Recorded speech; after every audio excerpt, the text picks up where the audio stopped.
Great. So I can see many of people are joining us. So people, good morning. Welcome to all participants who have joined us today for this webinar, which is Paradoxes for L&D Functions during COVID and post-COVID.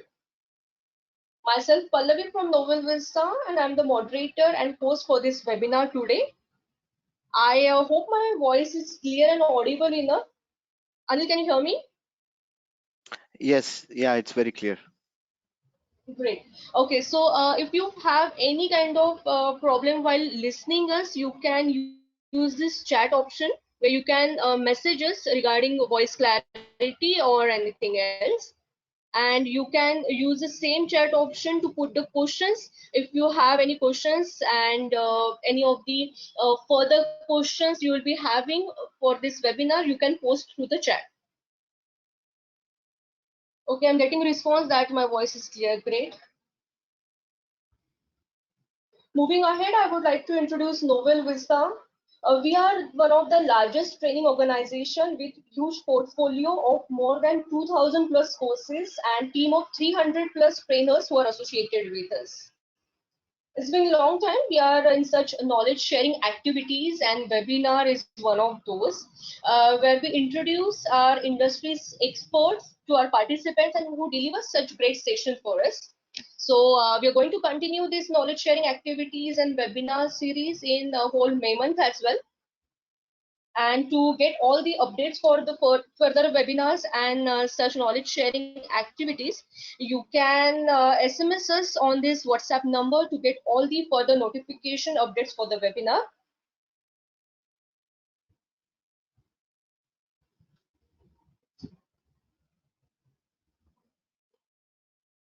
As the entire world grapples with the COVID crisis and it's having impact on organization and communities alike, what we expect through this L&D webinar is how L&D functions in organization both during COVID crisis and also lead in the post-COVID world where a new norm is emerging. So I would like to introduce our speaker today, Mr. Anil Santapuri. He is the L&D director at CGI. He's a value-based and result-oriented learning and HR professional with 17 years of professional experience in the areas of talent management, learning and leadership development and consulting. In his current role, he is responsible as a learning leader for CGI Asia Pacific Global Development Center for Excellence. He's two-time learning in practice winning from Chief Learning Officer for USA Magazine for 2017 and 2018 respectively. In January 2019, he was also recognized as a top 40 under 40 HR leaders in India. In his career span, working with the following organization, he has designed and delivered award-winning talent learning initiatives for Altisource, Western Union, HCL Technologies, CGI Information Systems, Mahindra Systems, and iGate Global Solutions. Anil is passionate believer in empowering people through learning and is SEC certified coach from International Coach Federation. In 2012, Anil was also recognized as one of the top 10 training and OD professional global by the Training Magazine. So Anil, we would like to request you to initiate this webinar by sharing your knowledge and experience with all our audience. Thank you. Can you hear me well, Pallavi? Yes, I can. Thank you. Thanks a lot for inviting me. I'm really happy to be here. If you can pass on the presenter rights, I can get started. So, and Sure. thanks to everyone who joined today's webinar. Hopefully, you'll find some value in today's session. So, just a quick check. Are you able to see my screen, Pallavi? Yes. Okay. So. Thank you all. Yes, we can. Let's get started. So you heard a quick introduction about myself, so I'll not repeat it. So now what's interesting is I'm actually a mechanical engineer by education, then started my career in IT as a programmer, SAP, ERP, you might have heard of it, as a SAP programmer, lived in Australia. First initial years of my career was in IT, then finding my passion came into HR and learning. And the reason I'm sharing it is it's kind of related to today's topic because the way uh, COVID and post-COVID situation, there are going to be a lot of career shifts happening. So, people also need to be open to kind of pursue their passion and also look at what are some parallel careers they can, get into. So just wanted to give a quick summary there. So I think most of you are learning and HR professionals, so you understand this really well. We have actually been living in VUCA world for a while now, and we know what VUCA stands for, right? Volatile, uncertain, complex, and ambiguous world. And this, U.S. Army coined this term actually way back, talking about the post Cold War era where things were very dynamic, things were changing very dynamic, be it socioeconomic, be it you know geographic, be it technology disruptions, and now interestingly also biological health and biological disruptions, right? So when situations like COVID happen, we actually realize how true the fact that we're living in a VUCA world, and to live and thrive in a VUCA world, we need a different kind of skill set. And as learning and HR professionals, it's on us to kind of lead the way. So we kind of did this quick mock-up of what is VUCA doing from a how is COVID situation brought to VUCA. So something which started as a small incident in November, end of November, in a small province in China, started capturing national television news in China in December, and January it started getting into global news. Some of us started following it, and Feb, the news started spreading, and March, boom, it hit the whole world, and it basically changed the way we all live, changed the way we all were living. So, as we speak, we have been in many weeks into lockdown, and the way we live, interact with people, the way we work, the way we deal with our own family has also changed drastically, right? So that's how VUCA world needs tends to do. So rate of change, the late look at when you look at the four definitions, quickly look at what's happening in the COVID situation, right? There's so much of rate of change which leads to a lot of volatility, not clear about what's happening. There's so much news emerging. Just the other day I was researching through some of the open websites where the you know book publisher websites where they've opened up their journals. There are actually over 5,000 journals which are reporting research on COVID. It's actually overwhelming, and each set of data is getting up, overwritten on a day-to-day basis because so much data is coming up. So there's a lot of uncertainty out there, and then when there's a lot of uncertainty and the decision factors keep changing minute by minute, we end up in a complex situation. And the best way to wrap up the VUCA situation is, so imagine you're driving, which we haven't been doing for a while, but if you love driving two-wheeler or four-wheeler, imagine how would it feel on a winter morning when the whole place is full of fog.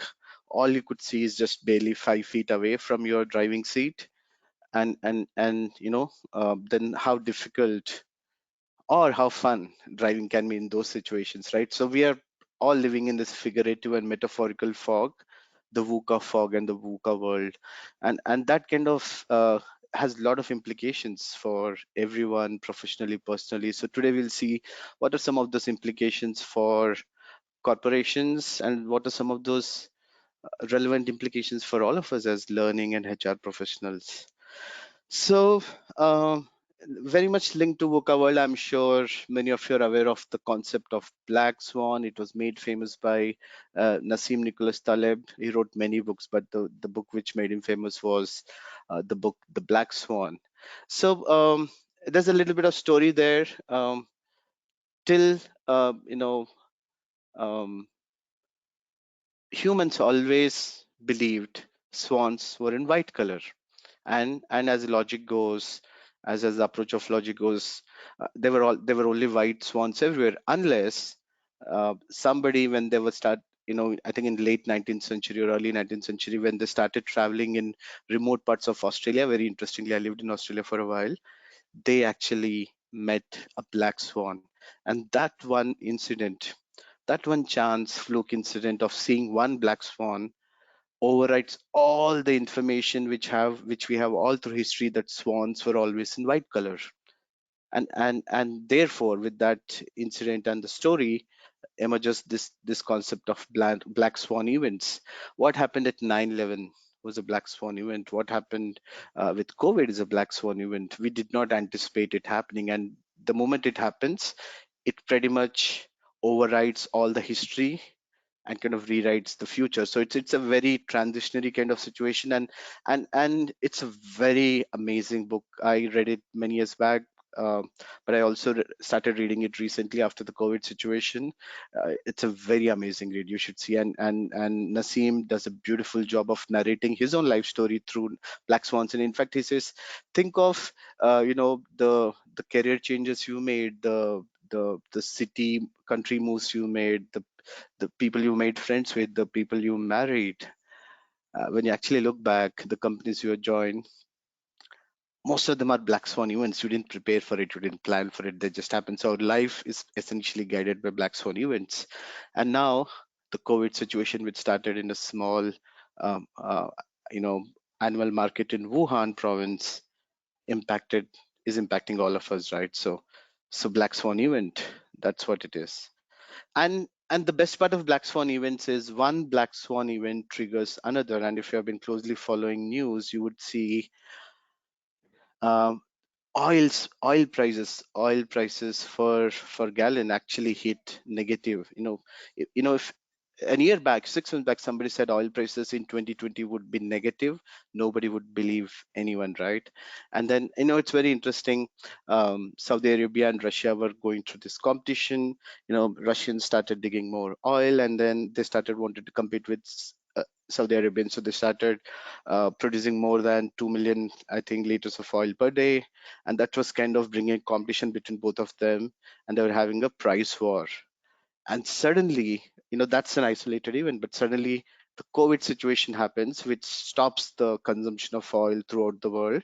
And put these two black swan events together, now we have a situation where oil is actually negative, which what it means is it takes more money to store oil rather than giving it away for free. And that's a situation most of these storage facilities are getting into. Very interesting, right? Very interesting days.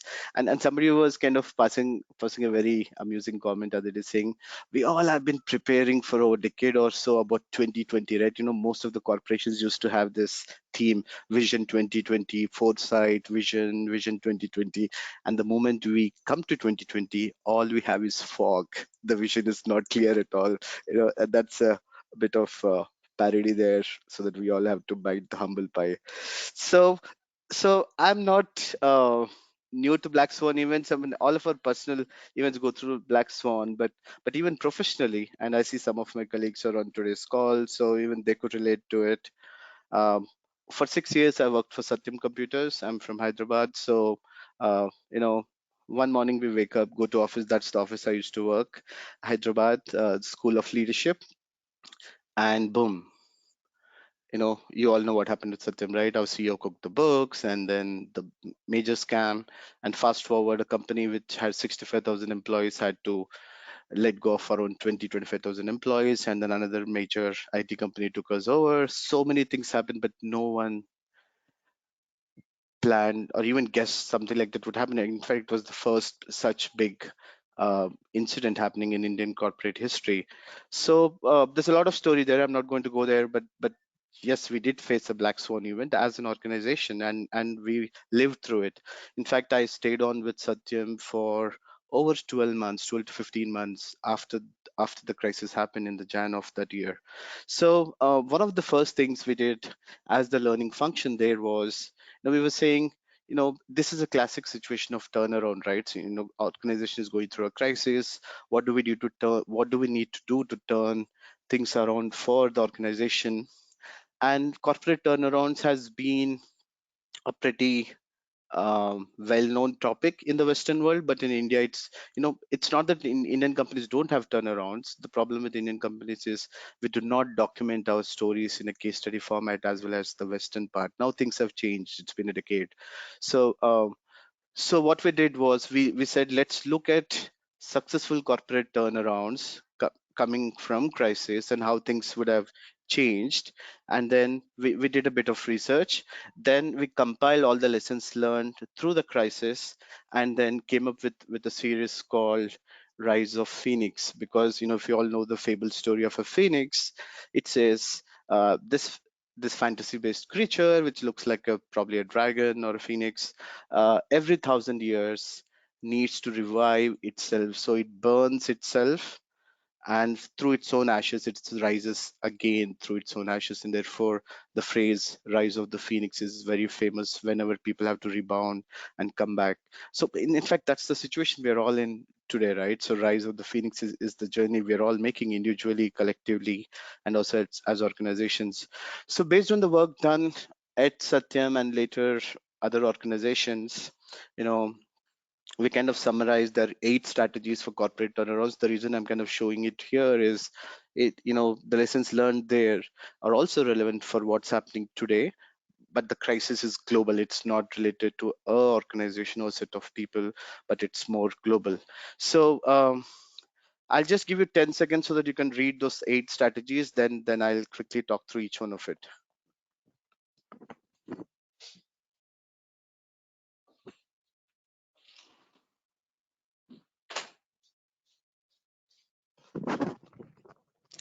So in the necessary order, what it says is when you go through a crisis, you need to first start at relooking at your purpose. Why do you exist as an organization, as an individual? And then after you sort that out, you focus on confidence of your employees and stakeholders to ensure you keep it upbeat. And then you start engaging all relevant stakeholders to continue on the journey of revival. And communication plays a very big role. There are a lot of case studies, Tylenol case, Cadbury case in India. There are many such corporate stories where you'll see uh, communication played a very big role. And that's where leadership is also a very big part. Visible leadership, leaders need to walk the talk the talk, and also walk the walk, as they say, and very visibly. That's very critical. Then I really love the next image because it's called keeping the lights on. And then really keeping the lights on by focusing on what are the few things you need to do, but you need to do a real good job to execute. And like if you go back to the Satyam story, you have to rebuild the brand. After every crisis, you have to rebuild the brand, even at the individual level, right? So in our case, what it meant at Satyam was it actually had to change hands, and it became Mahindra Satyam, and then build confidence of clients, customers.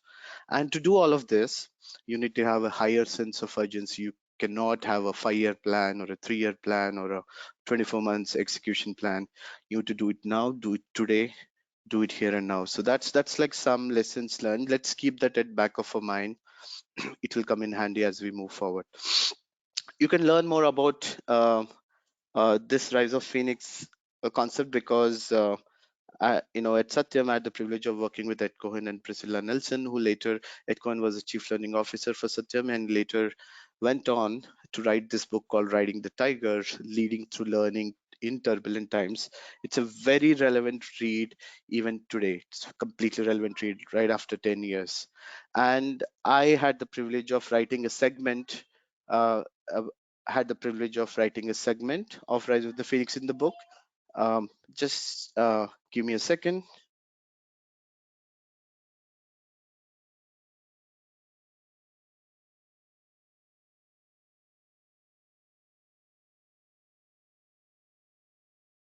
So I had the privilege of publishing a small article around Rise of the Phoenix in the book, which later also published in LinkedIn. So if you could look it up, you'll find complete details of the article, which I kind of quickly mention here. I know it's also a great read. The book is also a great read for the current times. So with that background, we started with the VUCA world, and it's very interesting. Um, in in in this year February, I had the opportunity to be part of a panel with Ed Cohen and a couple of others in Bangalore, where the topic was actually DUKD. And people said, this concept was introduced by a professor from INSEAD. His name is Ian Woodward. He says, we always lived in a VUCA world, but things have changed even more because of the socioeconomic reasons and the way technology is disrupting and also other things. and he kind of both appended the alphabet D before and after, because there are two new complications to the entire equation. One is disruption, and other is diversity. And you could look at diversity through the lens of millennials, Gen Z, and also diversity of customer base, how it's changing, diversity of how companies are blurring the boundaries of industries. For example, what would you call Uber? Is Uber a transport company? Is Uber an IT company? Is Uber a data analytics company? Or a customer service, right? Probably all of them. So there are a lot of blurring happening. So it was interesting. I was in the panel just on Feb 23rd, talking about all this, and here we are 2 months later living through. So the VUCA will transition to DVUCA-D, and if you actually look up, you'll see a couple of articles and also beautiful video about leadership transitions by Ian Woodward, and also articles about how what type of leadership you need to demonstrate. There are 6 A's, as you can see there: awareness, aspiration, authenticity, acumen, approaches, and altitudes. And the video is called The Altitudes of Leadership. It's a beautiful video. It's a 9-minute video on YouTube. You'll find a lot of value. So kind of, we always been living in a VUCA world. Black Swan events define the history of things, how things happen, like the 2008 subprime crisis, and now the COVID situation. World is going to be completely different, and the whole journey is completely accentuated the fact that it's not just a VUCA world, it's a DVUCA world. So let's see, what does this mean to all of us in the current situation. And over last couple of weeks, we've been doing some focused interventions in our organization at CGI, my current organization, and we've been working with various guest speakers. One of the guest speakers, Janice D'Souza, she's a wonderful trainer and wonderful consultant. We're working with her, and in one of the trainings, she made this statement, which was, she quoted Einstein, but essentially what she said was, Einstein said this. So if I have if I have a limited amount of time to solve a problem, let's say I have 100 minutes or 100 seconds or 100 hours, I would spend 90% of my time first analyzing the problem, because if you truly get into the problem, the solution comes up, right? So generally, our tendency is we tend to jump to the solution quickly without understanding what the problem is. So I'm going to take the same approach here in today's session. In fact, spend a lot of time helping all of us understand and kind of articulate and re-articulate what problem are we actually facing and what problems are we going to face. And I think the more deeply we understand the problems, we'll be in a better position to solve for the solution. So bear with me, we're going to go deeper into the problem to understand where we go. Let's start from here. So look at those two blue and red buttons. The red button says the blue button is true, and the blue one says the red button is false. Now, how can I imply something from this? What inference can I draw out of it? It's tricky, right? And those are the seemingly difficult dilemma choices we all get into, and there's a word for it called paradox, and you might have heard, we all use the word a lot. There are also examples from science. The most famous one is called the twin paradox, from Einstein, who says if the twins of same age growing up together, and let's say you take one of the twin, put them on him or her on a spaceship and send him to space and come back, and there's an age gap between the twin on Earth and the person who comes back from space. Time machine. Now the whole idea was adopted by Christopher Nolan in his movie, and then we saw what happens, the whole fun stuff which happens in that movie, right? So we are living with paradoxes, and there are a lot of paradoxes we need to understand of what's happening with our work too. So so I've been thinking about this for a while. Then I had the opportunity to look at some work. David Ulrich is Professor David Ulrich. He's done some phenomenal work as thought leader in the HR space. So the entire HR business partner model was actually introduced by him. So the entire COE structure in HR, Center of Excellence, is introduced by him. So recently he published an article and did a masterclass series called After the Shock. phases of crisis, and how should HR respond to it. And it was a very long session with a long presentation material. There was one small section around how should HR navigate uh, certain paradoxes for the organization. So I was, that kind of stayed on with, the thought process I was thinking on. So I quickly reached out to him. The best thing about these thought leaders and these professors is you look up, you find their email ID. I reached out to him, took his permission. I said, can I borrow your paradoxes and adapt and build on it? He gave the permission. It was so nice of him. And so then I kind of spent some time thinking through it, and went to my mentor and a couple of other, um, you know, experts in the industry, in the learning and HR industry, and said, let's put together a set of 10 to 12 paradoxes, and why don't we roll out a small survey to see what people think about it. And many of you would have received the survey, and some of you would have responded also. So thanks for that. So the results we're going to see today is also coming from your inputs. So I'll quickly read these paradoxes, but we'll go in detail later. So there are 3 slides here. So the first one, in this, they're not in any order, but the first paradox we are facing currently is, should I care for the individual as a member, or should I focus more on what the company needs? Then the second one is a very interesting one. It says, focus on status quo, and the definition of status quo is changing every day. Now people think, you know, um, COVID is a once in a century event where we are going to go back and live a normal life. Is that the status quo, or is the going back to how we lived the status quo? Or what's happening today is the status quo. Even the goalpost of what the status quo is changing.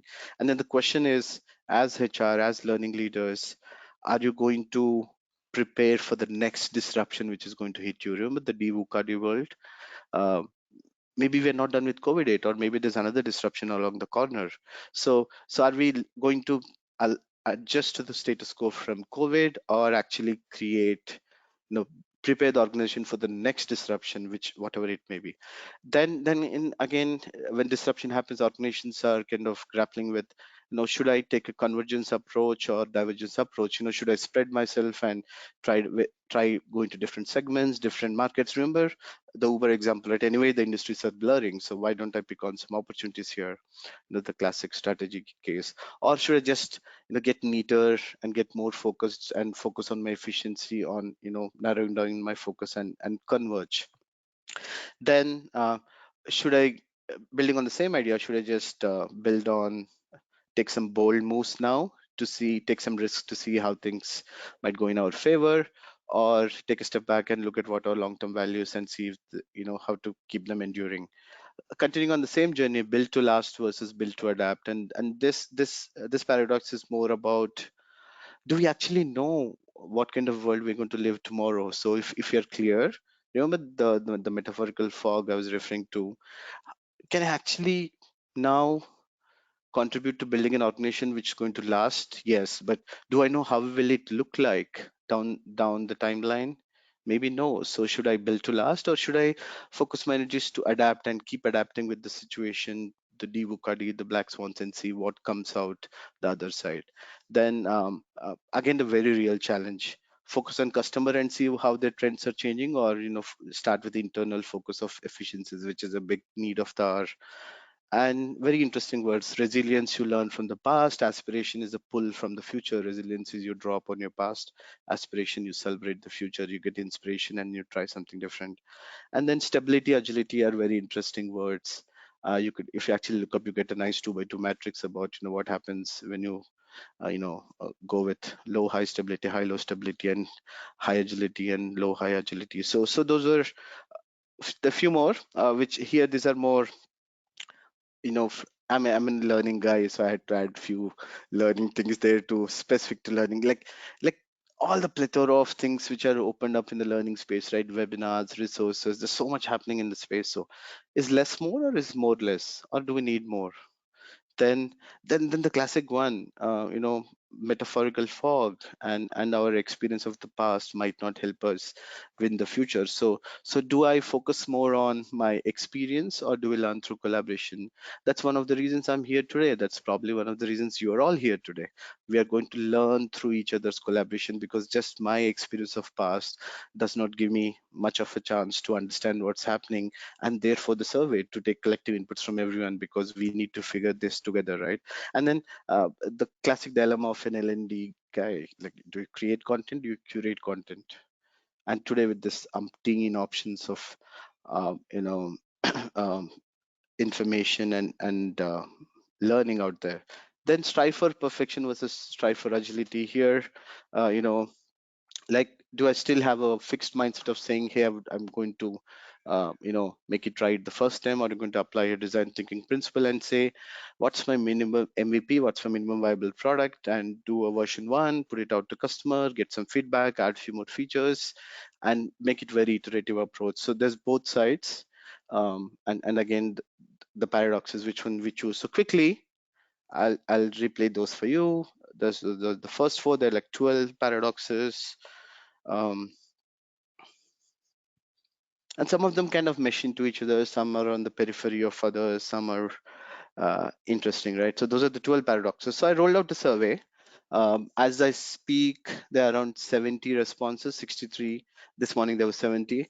But the survey is kept open. In fact, I've started reaching out to some of my global connections, and we're going to keep the survey on for a few more weeks. If there are people on the call who haven't taken the survey, later we'll circulate the link again. Please feel free to take up the survey, pass it on to your network. I think the more information we have, the more fun it will be. But even with these 63, 65 responses, it's very interesting. So the first thing, you see full spread of industry, right? People from all industries responded, primarily IT, and then there's also education, then consulting, services providers. So many of you are training services providers, are in that category, 19%, and most industries are covered at the various in various mix and spread, but it's pretty much a very nice spread of who responded to the survey. And again, from a job function, you know, learning, talent, OD, if you club all of that, it's pretty much, 60, 70, 72% is coming from, leadership. And then a healthy 13-14% is coming from business. So people are actually business leaders and managers in business give their feedback to. 8% coming from training service providers and a couple of others. So again, a very nice mix of, more tilt towards HR. So, and as I mentioned, we're keeping the survey open for a few more weeks to see, to get more balanced feedback from other side also. Therefore, another request, if you're willing to respond to the survey, you could also pass it on to people in your organizations, managers and leaders, to get their perspective also. Then we'll have I think we still have a well-rounded view. We can get doing more of it. Location, primarily 90% of responses are from India, but they're also good kind of a global feel to it. So we have responses from Cameroon, Egypt, Lebanon, Lithuania, Philippines, Singapore, USA, and as I mentioned, we're going to um, go for more responses from all over the world. So that should add to the list. Now, this is one of the most interesting slides. So there were 12 paradoxes, and the third question was this drag and drop feature, saying, here are the 12 paradoxes. Which one of these are most important to you in the order of importance? So the question was for all of drag and drop. So I'm only showing the first 8. I can share the detailed report later, and this is how the ranking goes. uh, I think let's look at all 8, but it's very interesting to see the focus on top 3 or top 5, right? The number one, care of the individual versus attend to the organization. That's the biggest paradox troubling all of us. And from a score distribution on the right hand side, you see, between second to fifth, they're very close, but 480 to 508, it's a large gap. So clearly between the second and the first, there's a huge gap. So clearly, one of the things on our mind is, what do we do in this current situation? How do I balance the needs of a member versus organization? The second one, as an organization, what do I do? Do I stick to my, the old strategic game, my long-term values, and endure, or am I going to take some bold moves? Maybe still stay true to my value, but take a leap of faith or take a huge risk, and that's a big thing on everybody's mind. Then third one, I think it's the need of the hour, focus on efficiencies versus what customer needs. And probably sometimes even customer is asking for some efficiencies, right? So that's on everybody's mind. Fourth is stability versus agility. When is the right time for me to iterate versus just stabilize my game here. And then, again, going back to the fog, where should I focus? Should I just focus on building to last? Do you even know what that future state looks like, or should I just keep adapting by the day? That seems to be on everybody's mind. Those are the top five. Three more. Sixth one I like because it, just I was talking about, right, learning from experience versus learning through collaboration. And there's some interesting comments on that which I'll talk later. Then the seventh one is focus on status quo, or should I prepare for the next disruption? Currently we're still trying to adjust to efficiencies and short-term goals. We're still not thinking about the fact that there could be another disruption around the corner. And finally, is it a pull of the past or pull of the future? So resilience versus aspiration. So thanks to all of you who responded, those on the call, those not on the call.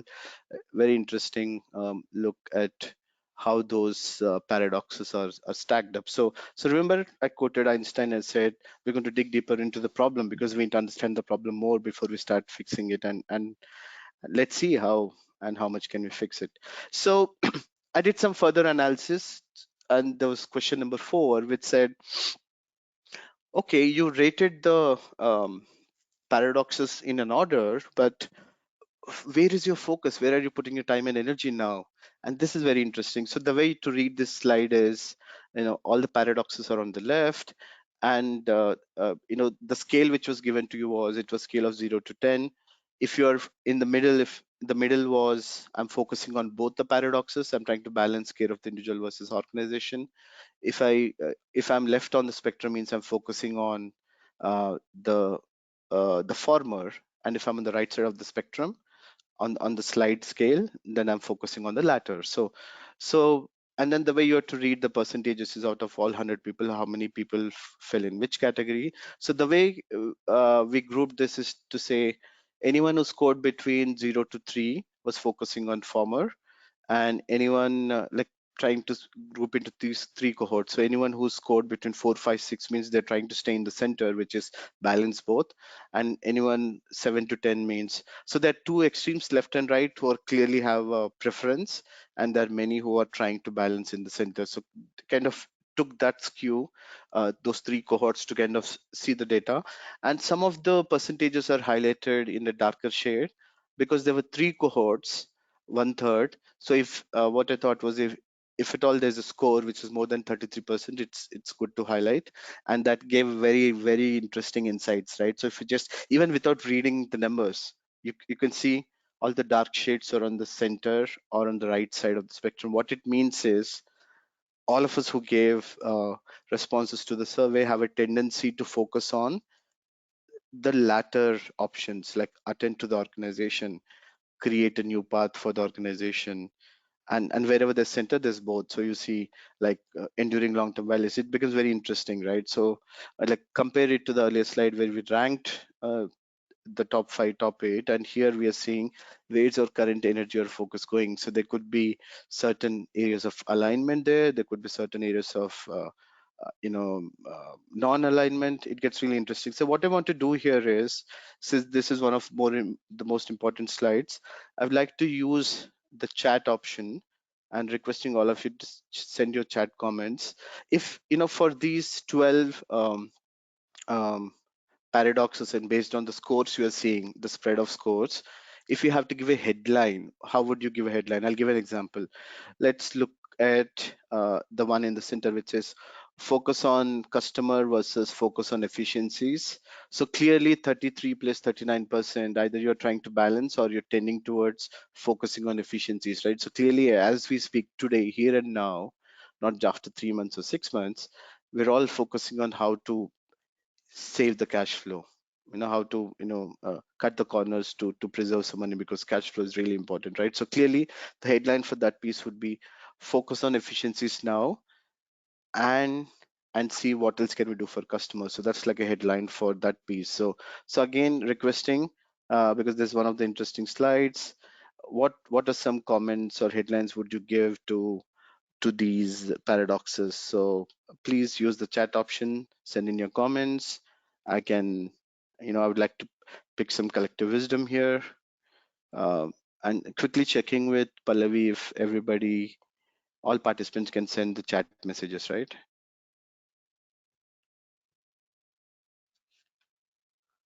Yes, they can. Yeah.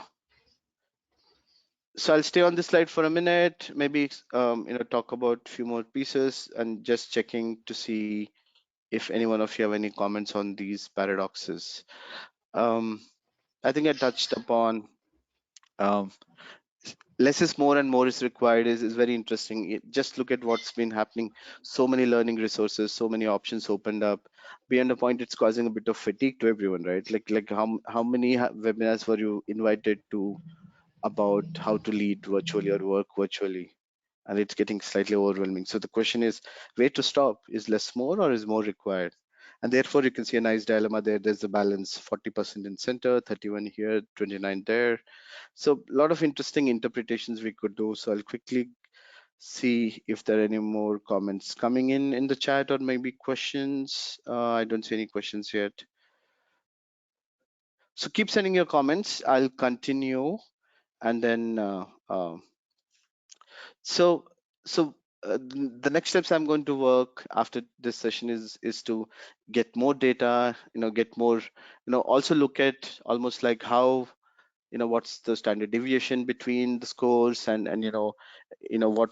what are the hotspots looking like, what's the preference of people, can dig deeper. So this data gives us opportunity to dig a little deeper, so we're going to do little more analysis. But for today, I thought let's look at it from a headline perspective, and also the zones where you see more than 33% focus.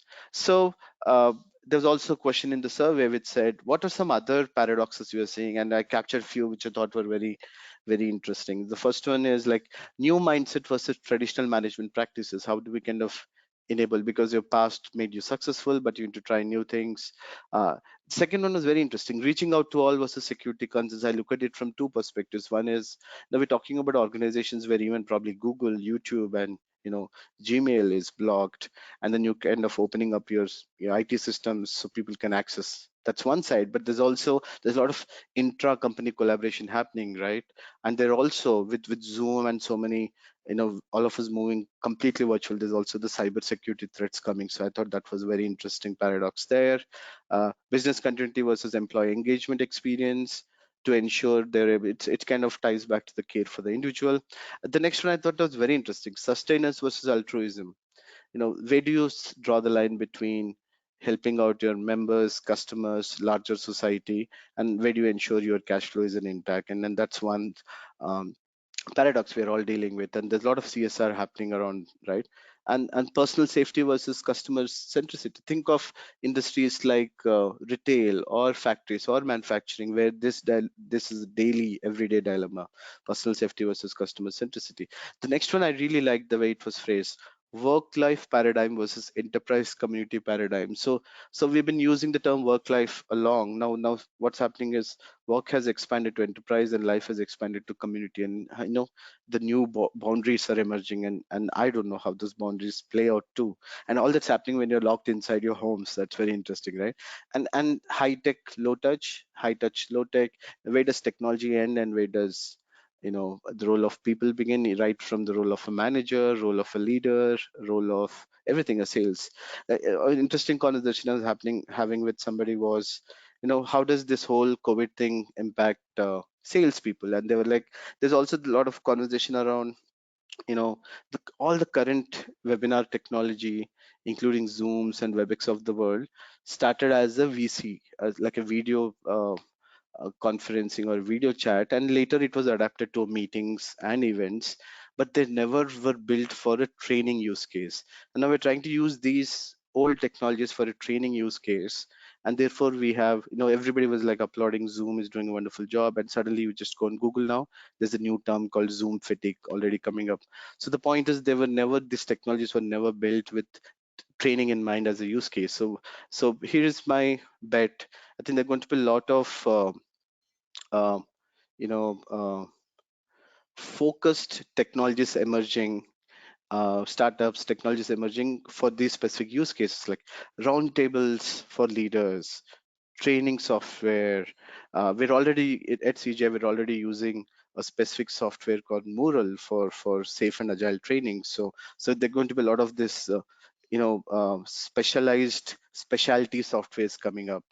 And the question is, where do we draw a line between human touch and technology? And then everyday challenge to any human HR resource, right? Survive careers versus utilize talents.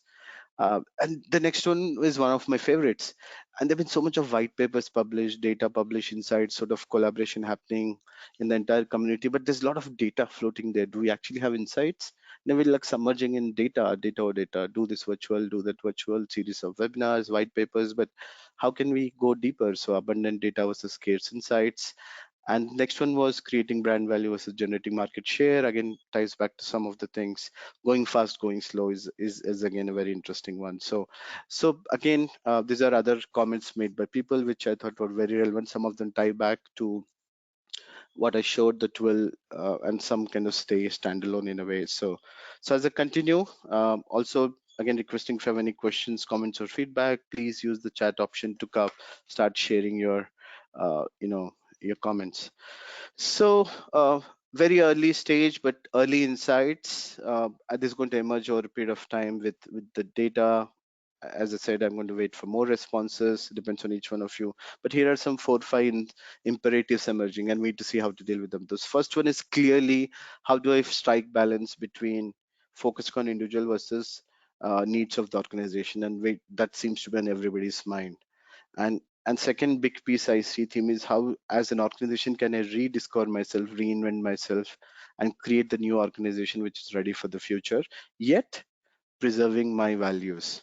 It seems to be like the second big theme. The third theme is all around agility, adapting, and yet building a resilient workforce. So it's not just resilience individually, resilience as a culture, resilience as leadership, but also resilience in my supply chain. What happened was, globally with the COVID situation, most of the supply chains got disrupted, or the last mile got disrupted, as in case of retail in India, right? So how do I build resilience into every part of my organization? That's very interesting, because which means I might have to add more money. I can't be completely lean. I need to build a little bit of buffer to build that resiliency. So how do I still be agile and still build a resilient organization, both process, stakeholders, and all sorts of pipeline? And this will keep changing, roll over quarter, right, as the whole COVID situation emerges. And from for L&D perspective, just look at what happened last 2 months. How much of data is trainings are available free, webinars for free. So clearly, curation, focusing on curation and collaboration with others seems to be the case. Personally, in my case, what we've been doing at CGI, we've been partnering a lot with a lot of industry experts, industry vendors, and together we're trying to solve it together, because alone you cannot do it, because it's fog, and we've never been in such a fog before. There could be other emerging imperatives based on what we've seen so far. Again, requesting uh, um, all the participants to send some chat comments if based on your observations. You can go to the chat box and send comments to either the speaker or the organizer or the panelist or the host. So going back to what Einstein said, this is the problem statement. Slowly the problem statement is emerging, right? So how can we, as learning professionals, as HR professionals, first understand these emerging imperatives, which are going to actually emerge month over next couple of quarters, and then adapt ourselves also to kind of still keep to make ourselves relevant, still keep adding value, and also probably being very super efficient in the way we do it.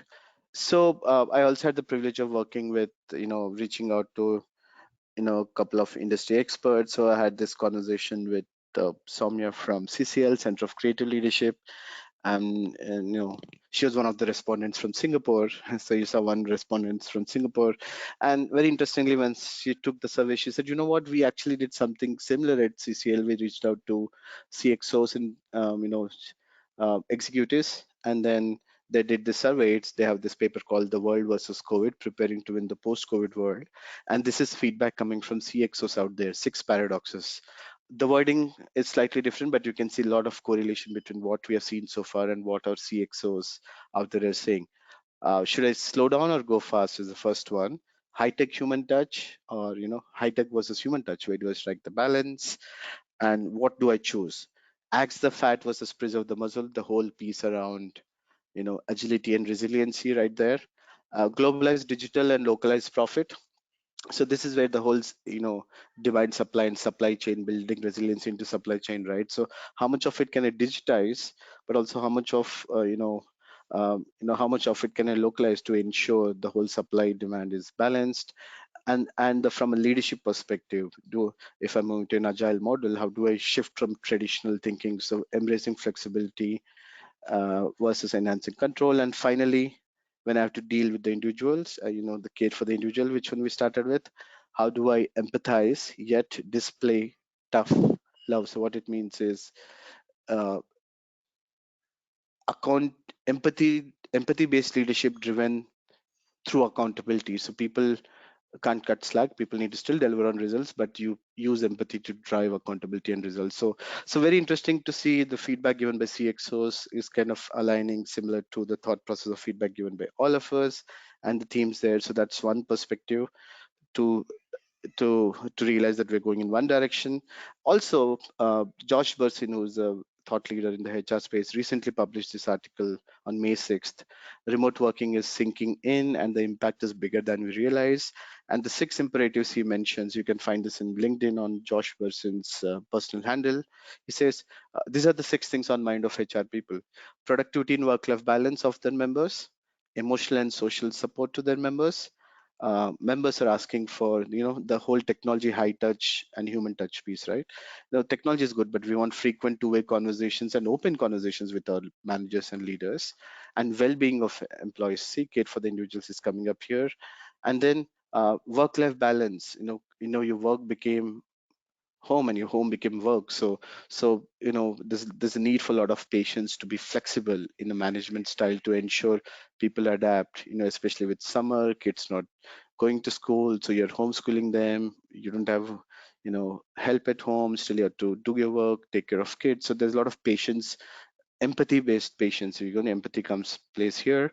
And clearly we have seen the whole skyrocketing of demand for online learning. So just kind of showing the imperatives we saw and how you see the same themes coming in, what CXOs are saying, what Josh Burson is saying. So Josh Burson ran a HR um, remote work bootcamp for a month in his Josh Burson Academy, and based on feedback given by over 1,000 HR professionals, came up with this data. So it's a good validation for what we've been doing. So we've been talking enough about the problem. So I think the solution, there's no clear solution, but the first step towards the solution is having a paradigm shift of the way we have been approaching the whole problem, as learning and development professionals, as HR professionals. It's all about how can we change the way we look at things. And here I was at this beautiful town in the mountains called Chefchaouen. You can look it up. It's in Africa. I had the opportunity to visit there, and you have seen this in many movies and songs where the whole um, homes are colored in blue. So out of nowhere in wilderness, suddenly you turn and you see this beautiful village, town in a valley. Everything is colored in blue. So to get a good view of the whole thing, next day morning I woke up, I climbed up the nearest mountain. It took a 90-minute climb to actually go to a viewpoint where I could actually see the whole city to get the beautiful view. So sometimes to take the perspective, to get the right action, you need to make a perspective shift. We need to rise above and look at the bigger picture, and that's what we all need to do as as L&D professionals, to get the whole picture together. And that's where I think the right starting point for all of us is, once we start grappling around what these paradoxes are, understanding those paradoxes, rising above by applying this simple but yet powerful tool, saying it's not and or, it's not either, it's probably, it's yes and. So how can we apply a generative thinking here? And that's what we need to start, and then start giving it to organizations. So what it means is, we need to start working with our internal stakeholders and leaders and saying it's not whether I have to care for the individual or provide for the organization. How can we do both? How can I care for the individual and also, and as L&D professionals, the biggest contribution we can make today is start having those conversations, facilitating those conversations with with your teams first, then with your leaders, with your managers, with your management, to kind of make that generative conversation, make that integrative shift of thinking. So there's a lot of reorientation from thinking itself. It's not about solving the problem, but actually looking at the problem differently. I think that's where we will start seeing some of the answers. And based on where people are focusing their energies, that was question number 4 we saw. We already know what people's biases are, and how do we ensure we take care of those biases and rise above those biases by applying this generative thinking uh, of yes and, not yes but, or yes no, or yes or. And then you can clearly see the approach here. If people say no but, they're blocking. And if you are a pushy leader, you're like and do this, do this, do this for me. And if you're just taking orders, you're a yes man, you're saying yes, yes, yes. But then finally, we all need to move a zone where it's yes and that's a huge cultural shift, which in my opinion, that cultural shift has a lot to do with L&D team, and we need to initiate the conversation. So that takes me to one of my last slides. Niels Bohr said a wonderful quote saying, "How wonderful that we have met with the paradox. Now we have some hope of making progress." How wonderful, right, that we're actually articulating this paradoxes, understanding the problem first. And I'm not going to leave you hanging. There's this beautiful website called liberatingstructures.com. You can look up. It has something called 4 wicked questions. It's a nice facilitative approach of how do you facilitate a session where people together can start dealing with paradoxes. So you can start reading up there. It gives a nice how to do, of how to run a facilitated session to deal with such wicked paradoxes to begin with. So you could start with your own team, I would say.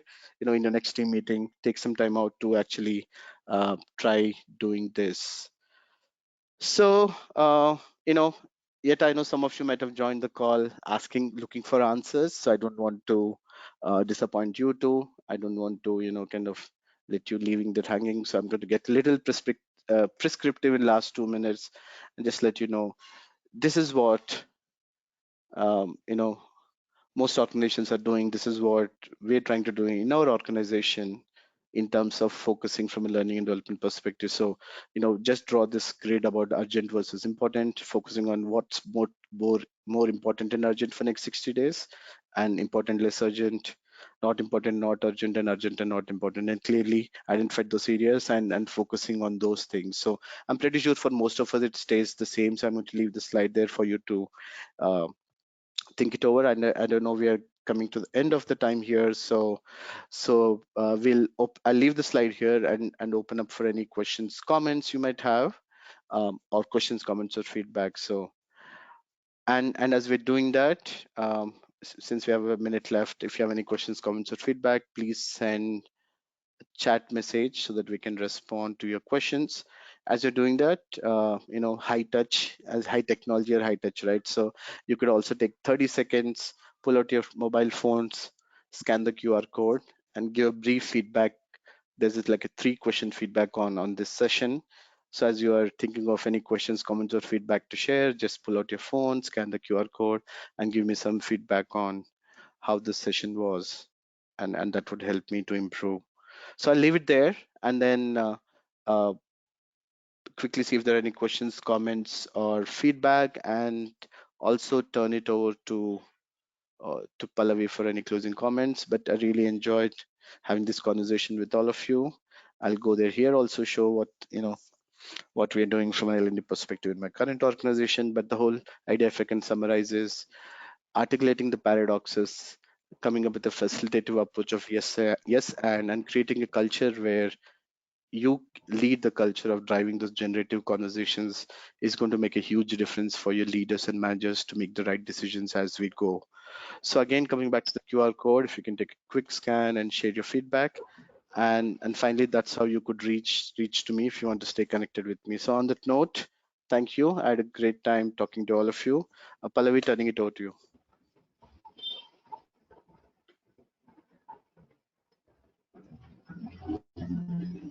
Thank you so much, Anil, for sharing the experience and delivering this excellent session with us. And I'm sure people must have found this session very helpful and applicable, as almost every participant from the L&D professional today. And we are glad that all people, all L&D professional were part of this webinar. And in future, for whole May month, we are going to have some more excellent webinars by NovelVista. It will be on some interesting topics like RTL implementation, agile transformation, blockchain, and so on. So thank you so much, Anil, for delivering this session and to make us, feel very secure in such uncertain situation and to deliver your such great experience. Thank you. Thanks a lot for inviting me. I really appreciate that. Yeah. Thanks. Thank you so much. Thank you everyone to be part of this webinar, and thank you. Stay home, stay safe. Thank you. Thanks. Bye, everyone.